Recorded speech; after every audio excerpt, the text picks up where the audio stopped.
Hello friends, welcome back to the new tutorial. Today we are going to solve one of the issue, that is Angular detected the HTTP client is not configured to use the fetch APIs. It is strongly recommended to enable the fetch for application so that use the server-side rendering for the better performance and the compatibility. To enable fetch, add the withFetch with the provide HTTP client and call at the root application. So this issue we are going just a warning, because if I'm not using that one but still giving me the API's data, right, in the Anglo 19. Okay, so let's solve this issue why we are just getting this such kind of warnings and errors, right?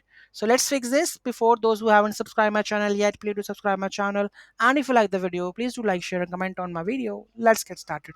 It's very easy and very simple, just one line. Okay, we have to go with this one, provide HTTP client with fetch. Go to your bootstrap application, that is a main config file, that is appconfig.ts. Here we have provide HTTP client, just replace with this one with fetch.